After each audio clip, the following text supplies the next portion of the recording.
The three ways passive aggression controls you. Right now, there are people who will scream at you, throw things, and make their anger crystal clear. But there's another group that's far more dangerous. They smile while they wound you. They attack with surgical precision, then act confused when you bleed. Welcome to Mind Vault, where we unlock the psychology behind covert control. Today, I'm going to expose the three devastating ways passive aggression controls you and give you the exact counter-system to destroy it. The mechanism behind covert control. Here's what most people don't understand about passive aggression. It's not someone being difficult or moody. It is failed intimidation disguised as innocence. These people want to control you just as much as any bully, but they lack the courage for direct confrontation. So they've developed something far more insidious. Think of passive aggression as psychological landmines. They plant these explosive devices in conversations, then wait for you to step on them. When you react emotionally to their subtle attack, they immediately flip the script and play the victim. Why are you being so sensitive? I was just asking a question. The entire system depends on you taking the bait. They need your emotional reaction to complete their performance. Without it, they're just someone making weird comments that everyone ignores. But the moment you get frustrated, upset, or defensive, they've got you exactly where they want you. Here's the thing about these psychological manipulators. Direct confrontation terrifies them because accountability destroys their entire system. When you force them to own their behavior explicitly, their covert operation falls apart like a house of cards in a hurricane. The mechanism runs on cognitive dissonance.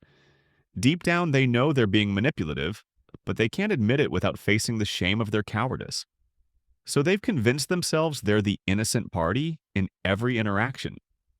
They're not being mean, you're just too sensitive. They're not withholding information, you should have figured it out yourself.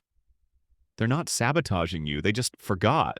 This self-deception is crucial to understand because it explains why reasoning with them feels impossible.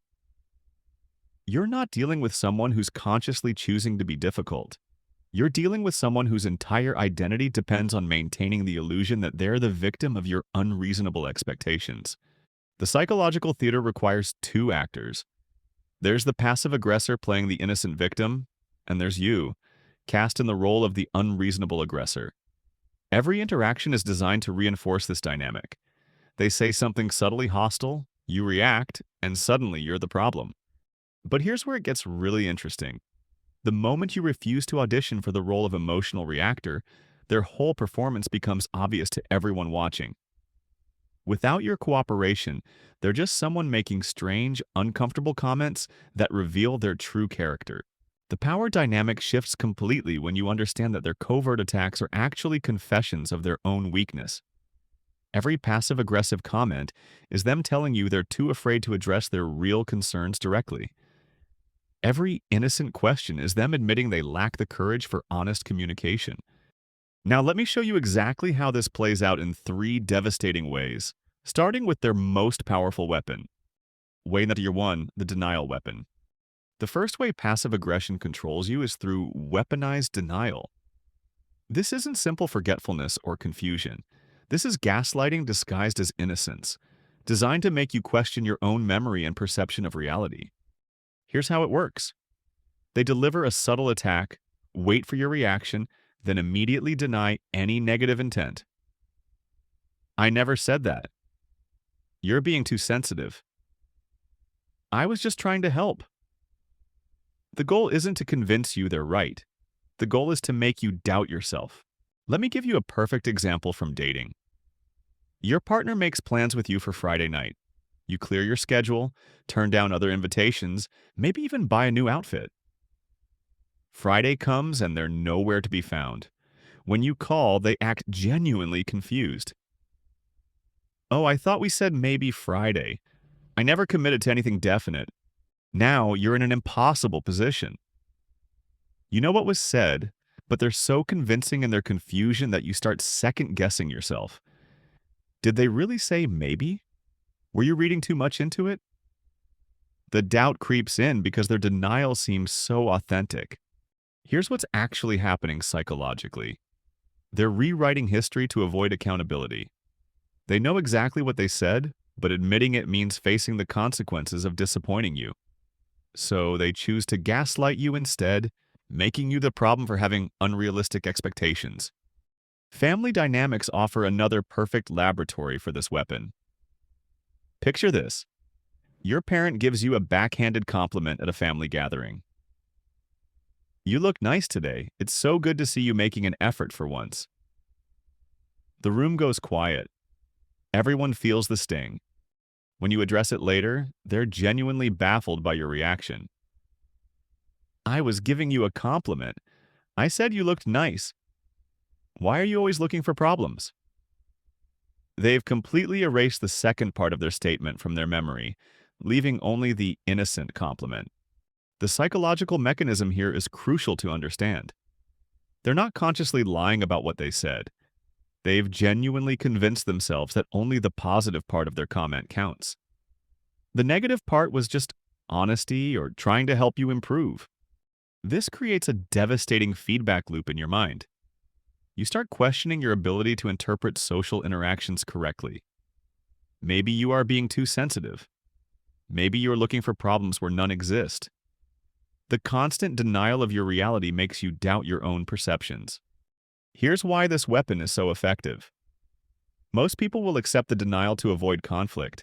It's easier to think you misunderstood than to fight about what was really said. But every time you accept their rewritten version of events, you're training yourself to distrust your own memory and judgment. The denial weapon works because it exploits your desire to give people the benefit of the doubt. They're counting on your basic human decency to let them off the hook. But here's what they don't expect. You refusing to play along with their amnesia. Way number 2, the ambiguity trap. The second way passive aggression controls you is through weaponized ambiguity. This isn't accidental, unclear communication. This is deliberately withholding clarity as a power move, designed to keep you in a constant state of anxiety and uncertainty. Here's the psychological mechanism. By refusing to give you clear information, they force you into the position of chasing them for answers. You become the one asking for clarification, begging for direction, desperately trying to read their mind. They maintain all the power by keeping you guessing. Let me show you how this plays out in dating. You've been seeing someone for months, but they refuse to define the relationship. When you bring it up, they give you responses like, let's just see where this goes, or I don't like labels, or why do we need to put a name on it? You're left in relationship limbo, not knowing if you're exclusive, if you should introduce them to your friends, or if they're seeing other people. Every social situation becomes a minefield because you don't know what you are to each other. Meanwhile, they're perfectly comfortable with this arrangement because the ambiguity serves them. The psychological trap here is brilliant in its simplicity. They've made you responsible for managing the uncertainty they've created. You're the one losing sleep, overthinking every interaction, trying to decode their mixed signals. They get all the benefits of your emotional investment without having to commit to anything definite. Family dynamics reveal another layer of this weapon. Picture a parent who expects you to instinctively know their emotional needs without ever expressing them directly. They'll give you vague instructions like, figure it out yourself, or if you really cared, you'd know what I need. When you inevitably fail to meet their unspoken expectations, they act hurt and disappointed. I shouldn't have to tell you everything becomes their weapon of choice. They've set you up to fail by withholding the information you need to succeed, then punish you for not being a mind reader. Here's what's really happening psychologically. They're using your anxiety about disappointing them as a control mechanism. The ambiguity creates a constant low-level stress that keeps you focused on them, trying to anticipate their needs and avoid their disappointment. The ambiguity trap works because it exploits your natural desire for clarity and security. Humans are wired to seek certainty, and when it's deliberately withheld, we'll work overtime trying to create it ourselves. We'll analyze every word, every gesture, every silence, looking for clues about what's really expected of us. But here's the crucial insight. The ambiguity isn't a bug in their communication system, it's a feature. They don't want you to have clarity because clarity would eliminate their power over you. If you knew exactly where you stood, exactly what was expected, exactly what their intentions were, you could make informed decisions about how to respond. Instead, they keep you in a perpetual state of uncertainty, where you're always walking on eggshells, always second-guessing yourself, always trying to avoid triggering their disappointment or withdrawal. You become hypervigilant to their moods and reactions because you never know what might set them off. The ambiguity trap creates a psychological dependency. You start believing that you need their approval and clarification to feel secure. You lose trust in your own judgment because you're constantly trying to decode their hidden meanings instead of trusting your own perceptions. This is connected to the larger pattern of covert control we've been exploring. Like the denial weapon, the ambiguity trap makes you doubt yourself while positioning them as the innocent party. They're not being unclear, you're just not smart enough to figure it out. They're not withholding information, you should already know what they need. Way to 3, the sabotage system. The third way passive aggression controls you is through systematic sabotage disguised as innocent mistakes. This isn't simple forgetfulness or procrastination. This is deliberate undermining designed to force you into the role of the controlling micromanager. Here's how the sabotage system works. They agree to do something important, then consistently fail to follow through. In dating, they forget to pick up the dry cleaning for your job interview, or they show up late to every important event, or they conveniently develop a headache whenever you need their support. In family situations, they volunteer to handle something crucial, then procrastinate until it becomes a crisis. They forget to pay the bill, submit the form, or make the reservation. Every failure forces you to either step in and handle it yourself or risk the consequences of their negligence. The psychological trap is devastating. When you try to hold them accountable, they have a perfect excuse. I forgot. I was busy. I didn't realize it was that important. You can't prove intent, so you look like the unreasonable one for being upset about an honest mistake. But here's the pattern that reveals their true intent. These accidents always happen at the worst possible moments. They never forget things that benefit them, only things that benefit you or require them to be accountable to others.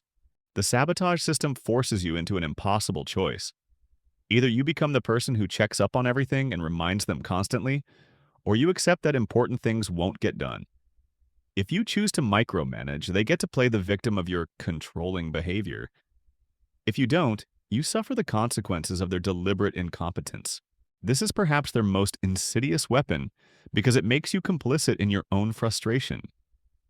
You know they're being unreliable, but you can't prove it's intentional. You're left feeling crazy for suspecting sabotage while dealing with the very real consequences of their consistent failures. The direct confrontation code. Now, here's your counter system. 3 steps that destroy their covert operation. Acknowledge, identify, demand. Step 1. Acknowledge. I notice you said you'd handle this and it didn't happen. No emotion, just facts. Step 2. Identify. The impact is that I missed my deadline and looked unreliable to my boss.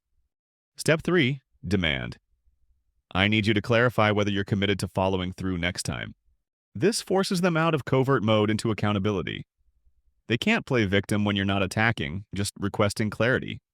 Conclusion: rewire your response. Passive aggression only works when you play their game. The moment you refuse to react emotionally to their covert attacks, their entire system collapses. Subscribe to Mind Vault for more psychological defense systems and take back control of your relationships.